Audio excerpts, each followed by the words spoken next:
Welcome back to NBA Cinema. So, guys, I want to talk about a couple things that has hit my timeline recently. And first, we're going to talk about LeBron and the Lakers at the conclusion of the game in Memphis where they defeated the Grizzlies. Ja Morant returned to play in this game after the Taylor Jenkins firing, which that has its own controversy around it. At the end of the game, you can see LeBron walk up to Nick Wright and his family, give him dap, give him a hug, and really just share some pleasantries with him.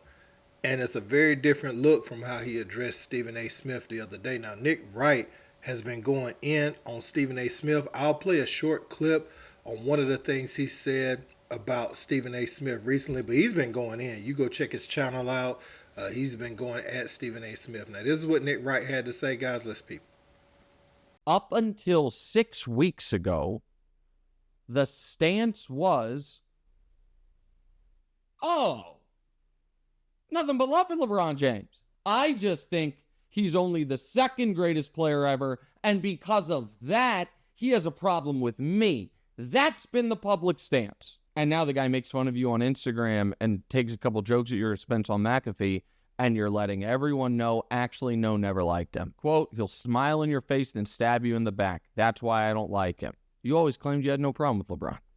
You always claimed he only had a problem with you. Was there something personal before? LeBron wouldn't talk to him.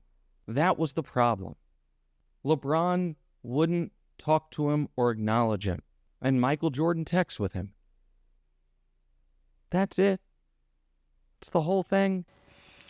And yeah, man, so we saw LeBron acknowledge, look, I see the work you're doing on TV. Thanks for representing me the way that I want to be represented on TV. And it's going to be a lot of different opinions about that. But, at the end of the day, LeBron, if anybody was in LeBron's shoes and somebody was riding for you like that, you would acknowledge them that way. So I don't necessarily see the controversy with that other than them comparing it to the way that, he approached Stephen A. Smith where LeBron said, stop talking about my son, if you want to look at it like that. But, anybody in that situation would dap up Nick Wright, if you're LeBron James. So I just try to look at it not from just my perception of it or, what the world thinks, but if you're actually LeBron, if he's saying nice things about you on TV, you're going to dap him up, point blank, period. But we can feel how we want to feel about the motives behind it. To each and every person, they're entitled to their opinion. But this kind of leads me into my next thing. We're going to get into this interview with the Outkick that Michael Wilbon actually calls out Stephen A. Smith and ESPN for different coverages that have happened over the last few weeks. And they asked him about why is LeBron James, for the first time in his 22-year career, choosing to fight with the media? Bobby Burak asked Michael Wilbon this. Michael Wilbon said, first, I appreciate you reaching out to me, Bobby, and tackling this story responsibly. I don't know. I haven't talked to LeBron about it. I haven't been around him this year. Not yet. But I'd love to talk to him about it, and I will the next time I see him. I have been doing this for 45 years, talking to athletes in every sport. I don't come from the ESPN generation of covering only one sport. I covered everyone from Mike Tyson to Carl Lewis to Chris Everett, from Michael Jordan to LeBron James, from Kobe Bryant to Cal Ripken, and LeBron is as good as anyone ever.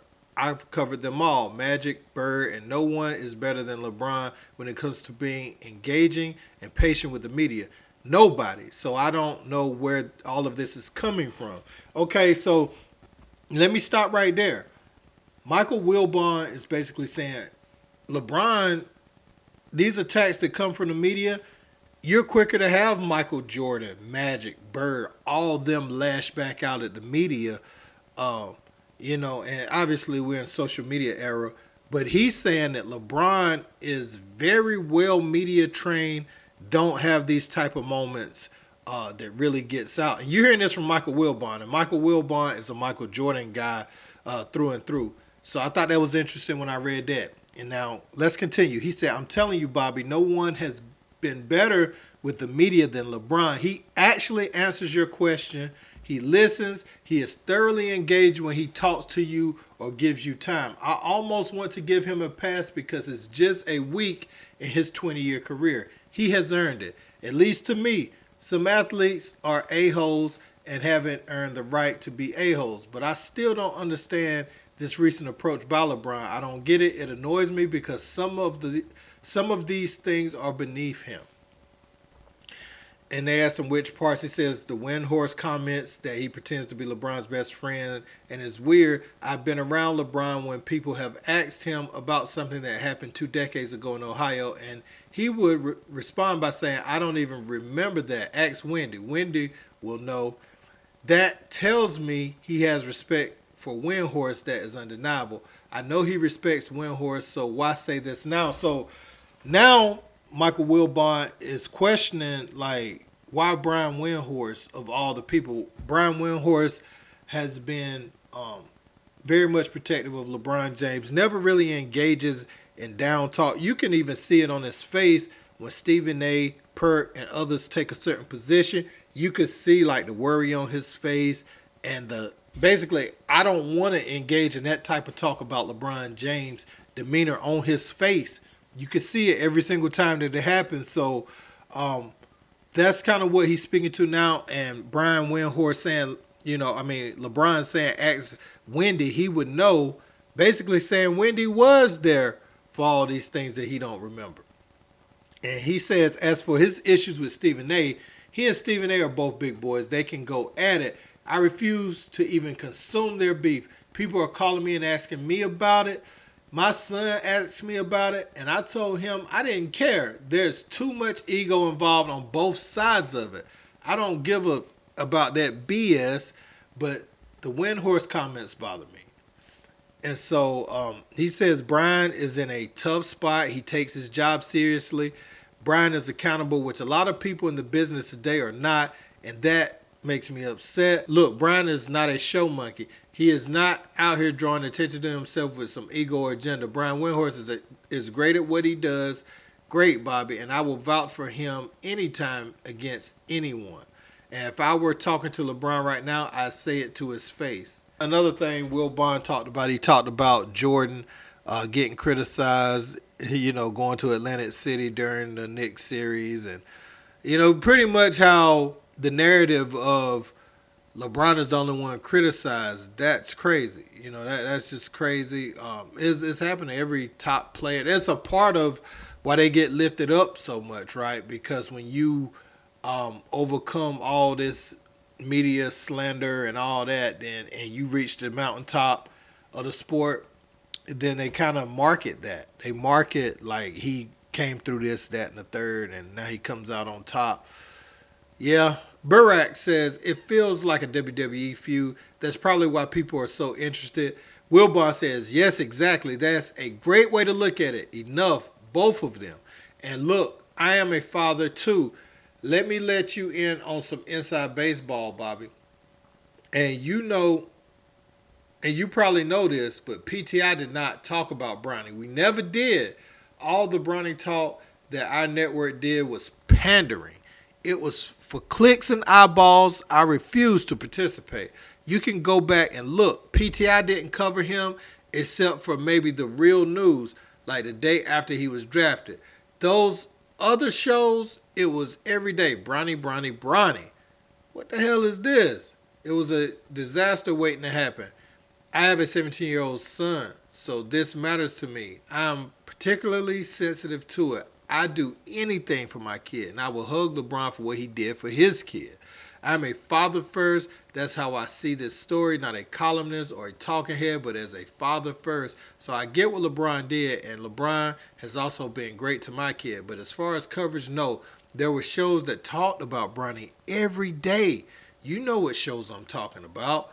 I don't care if my bosses get mad. I would try to get Tony. They would try to get Tony and me to talk about it.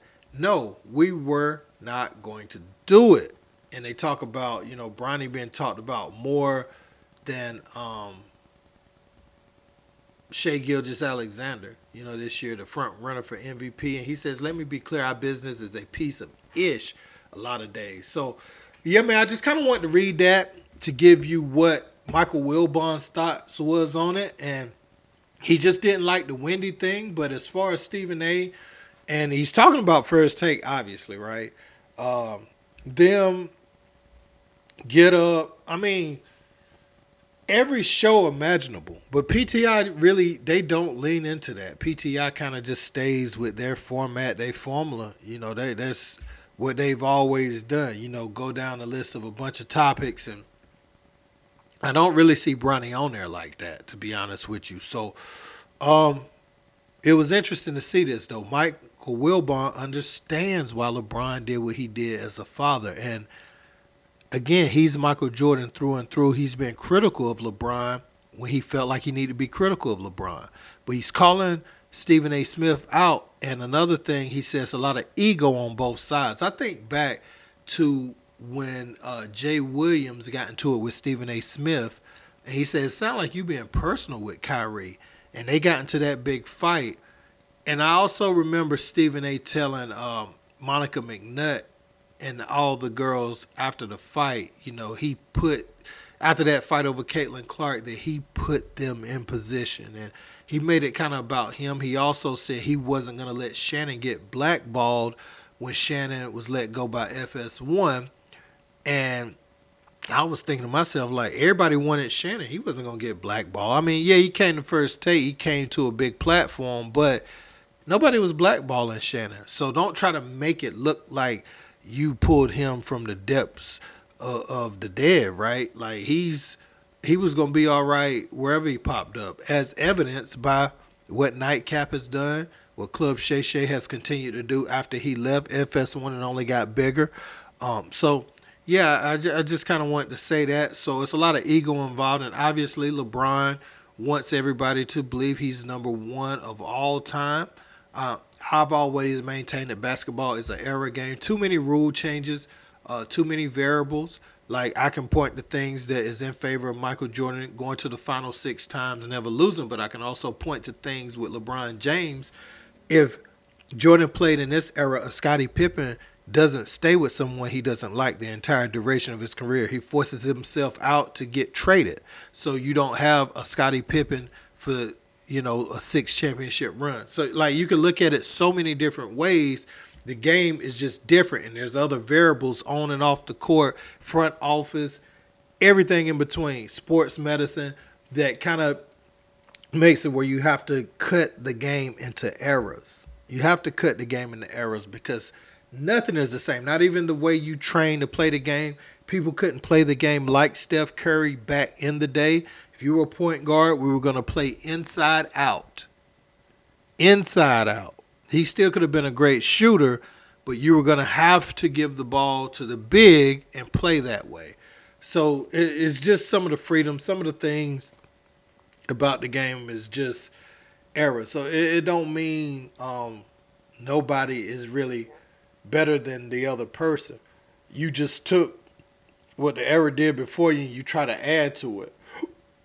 But I think, around the 90s, 2000s, it's a lot of high skill set. We still kind of in that window of this advanced skill set, but I think the rules had hurt the way that the game is played and the esports analytics and all this stuff. But yeah, man, I just kind of want to come in and talk about Michael Wilbon going in. Let me know what you guys think in the comments. Don't forget to like, share, and subscribe. Till next time, peace.